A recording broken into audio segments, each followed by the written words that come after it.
Welcome, friends. James Corbett here, CorbettReport.com, with an edition of Propaganda Watch. And I know what you're thinking to yourself. You're thinking, why on earth are we blessed with not one, but two Propaganda Watch episodes this week? Well, it's because there is something that is somewhat time-sensitive and time-relevant that may or may not drop off the news wires and off your interest radars in the next few days. So why not strike while the iron is hot? What am I talking about? I'm talking about the Stupor Bowl. Yes!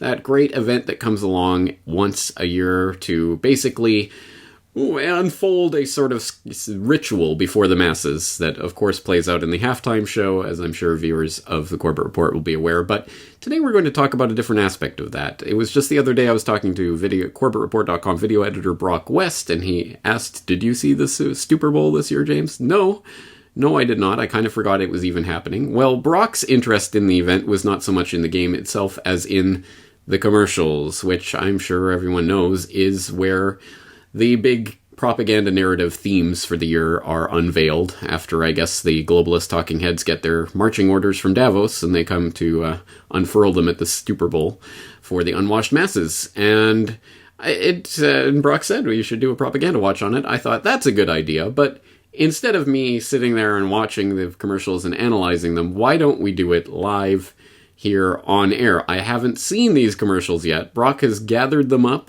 and we're going to watch them here together with you and dissect the propaganda and hopefully learn a little bit more about where the technocratic elite want to steer the globe and hopefully how we can get away from that. So Broc West, thank you so much for the idea, and thank you for joining us today. I guess, thank you, James.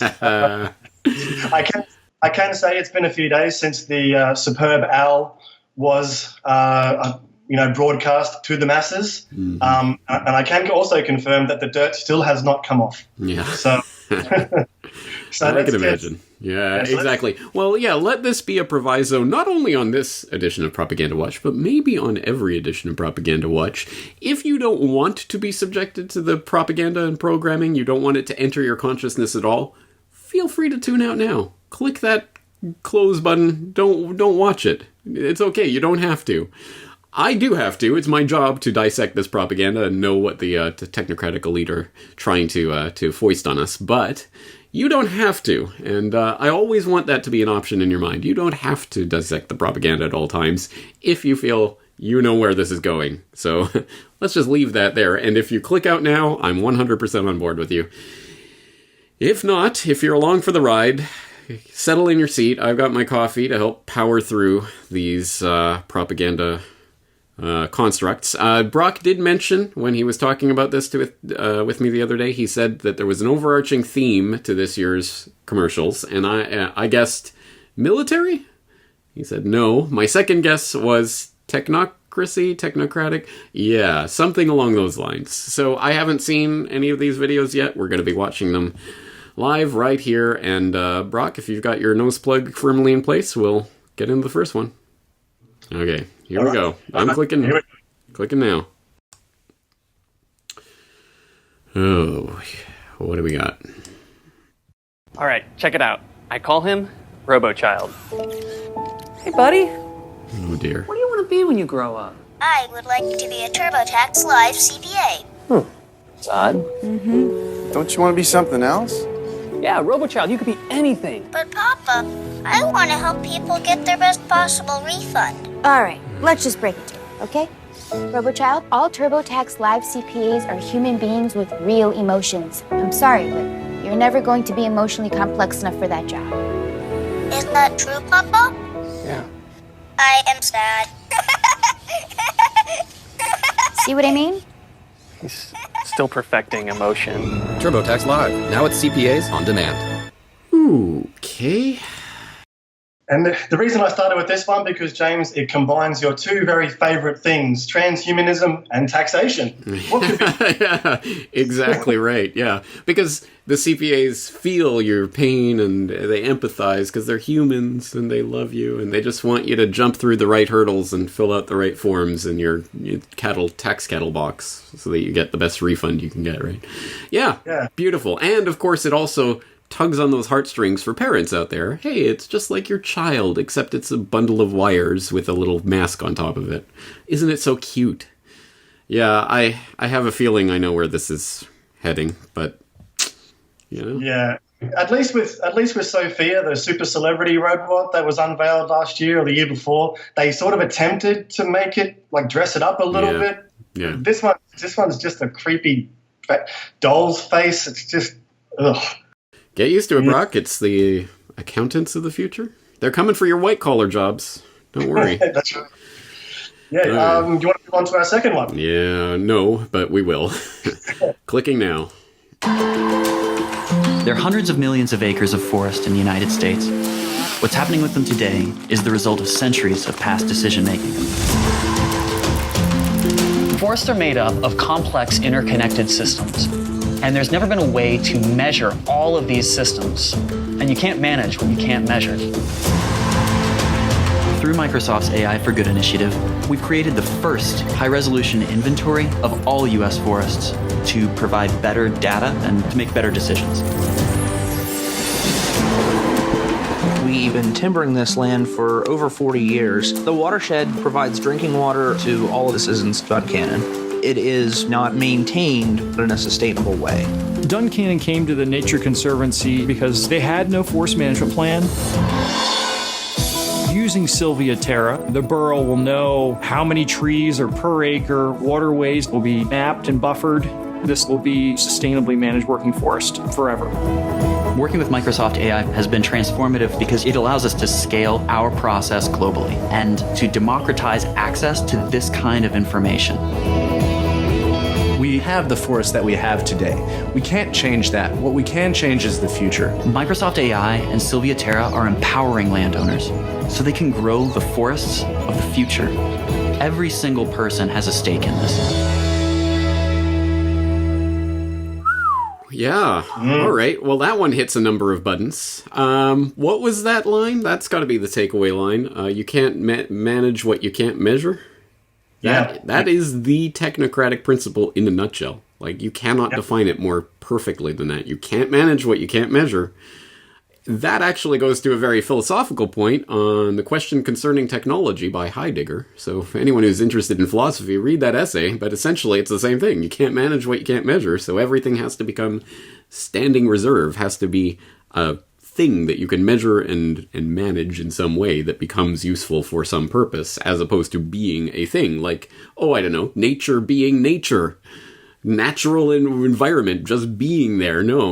We have to measure precisely every tree and know every square inch of the forest, which of course is all part of this Internet of Everything, the Internet of Things, that is becoming possible because of the 5G technology that they're going to be rolling off. Oh, it just all connects so beautifully, and with Microsoft AI. And of course, they're just hyping and using the hyped term AI here. I'm not sure exactly what artificial intelligence is really going on here. I'm not sure what intelligence is going on, let alone artificial. But that hits a number of buttons right there, doesn't it?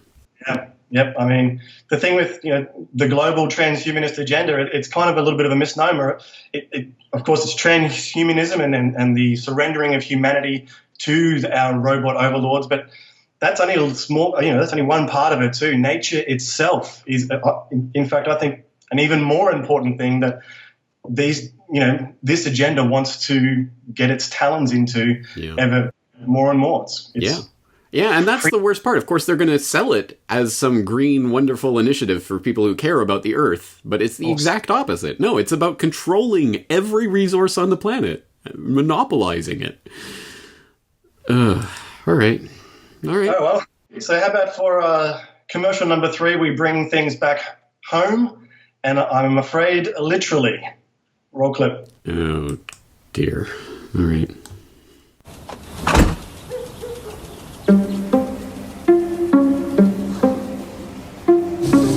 Janet saw a creepy guy in the cul-de-sac last night. What you don't know about your garage door will kill you. It's official. You can't eat wheat bread.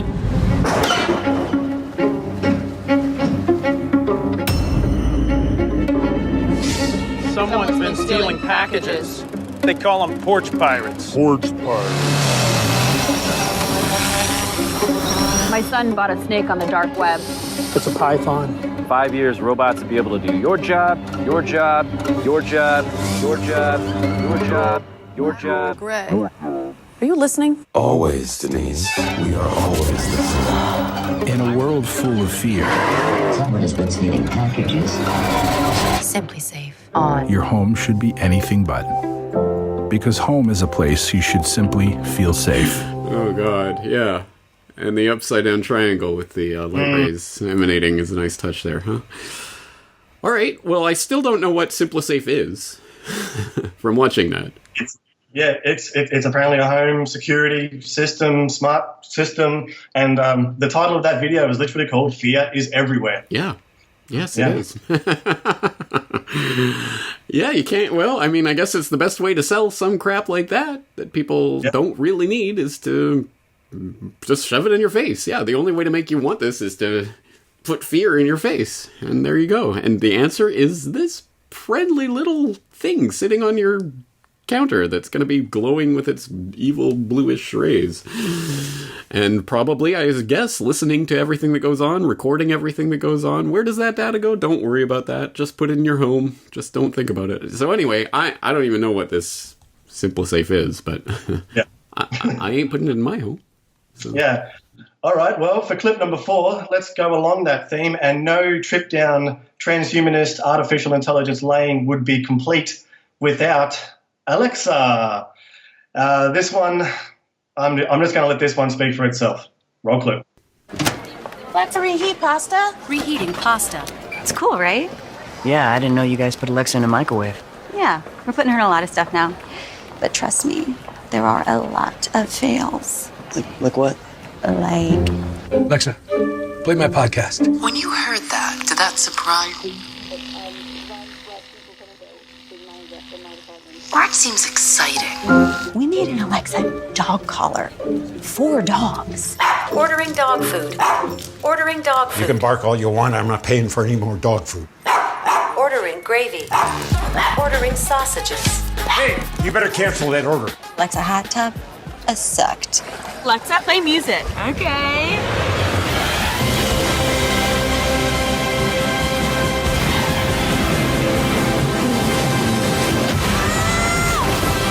And then there was the incident. Wait, that was you guys? I don't know, was it?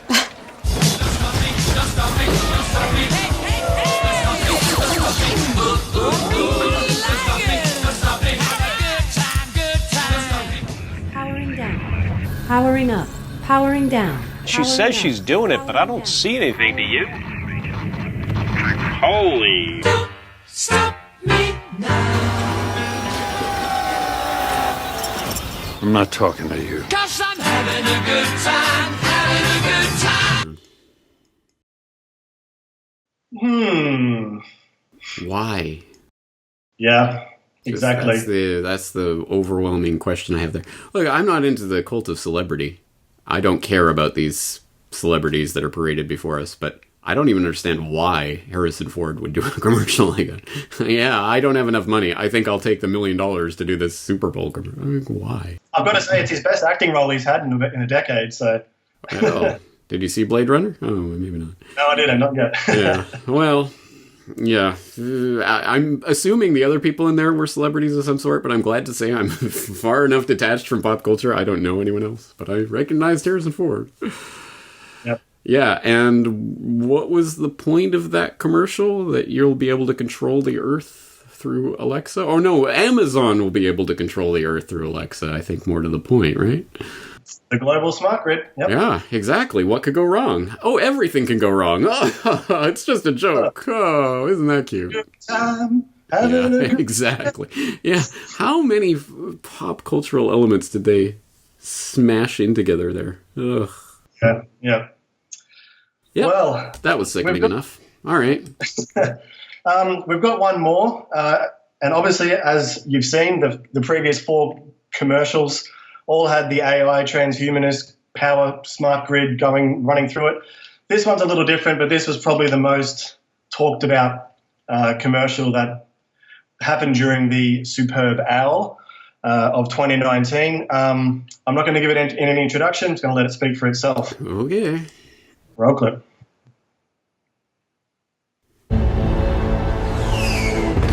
When we go off to war,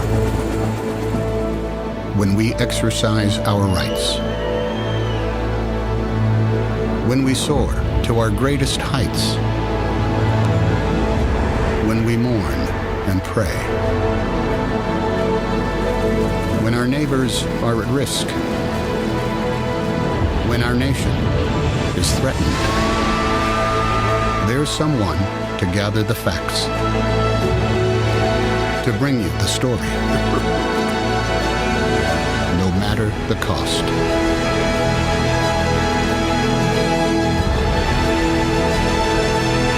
Because knowing empowers us. Knowing helps us decide. Knowing keeps us free.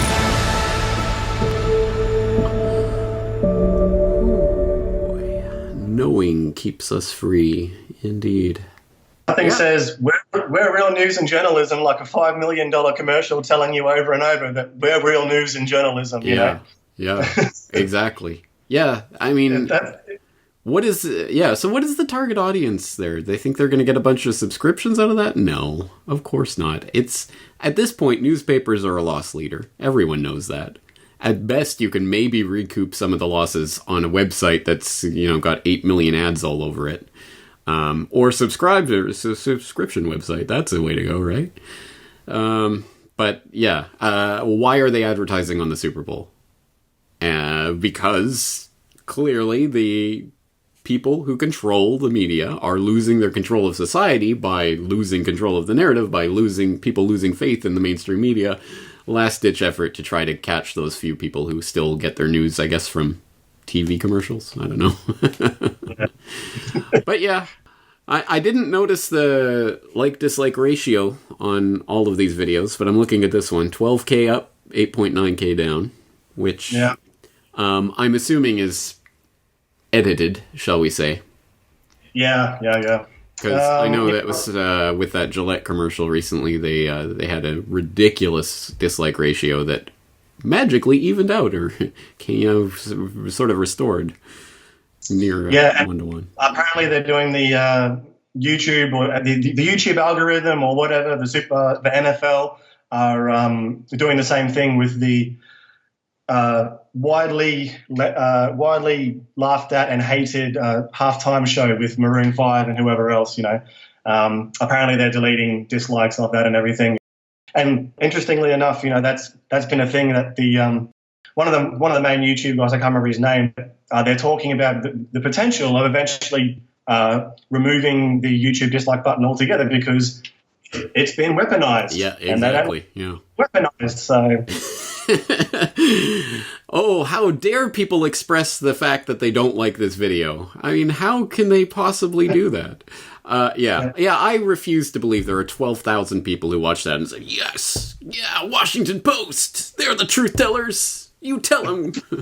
I mean, come on. Manufacturing consent, huh? Yeah, absolutely. So do you feel dirty, James? That's my question. Yeah, I do. I do not feel enriched, but I certainly can sense, what way they're trying to take it. And the ones and the commercials I collected there, especially the AI ones, that's just a small gathering. There were, from what I saw when I watched the game and watched the 3 or 4 hours of the televised broadcast, it was dozens and dozens of AI commercials, and but those ones are the most jarring. So yeah. Yeah. All right. Well, absolutely. Technocratic future. So why big oil conquered the world gets more and more prescient as the years roll by. Unfortunately. God, I wish I was wrong. I really wish that this was not what they were planning. Technocracy is a real thing, and they're forming the grid. And they want to get you on it, and they'll do anything. They'll even make fun of the grid. Oh, isn't it funny? Oh, Alexa will turn the entire continent's energy on and off. It'll be great. Yeah. Yep. Yeah. So, all right. Sorry about that. Well, hey, it has to be done. It's a dirty job, but somebody has to do it. Anyway, for the people who did tune out, you're lucky. For the people who are still with us, well, at least we know a little bit more about the overarching narrative for the year. I'm sure it will be a recurring theme in 2019. And again, we have to understand where they want to take us so that we know how to effectively combat that. And that's the point of operations like these. Thank you, Broc, for bringing this to my attention. I know it's not the funnest part of the job, but it is necessary. So thank you for joining us. And let's do it again next year. We'll see. We'll see. Good answer. Yeah. All right. Well, we'll leave it there for today. Thank you all for joining in, and I'll be back talking to you very soon. James Corbett, CorbettReport.com.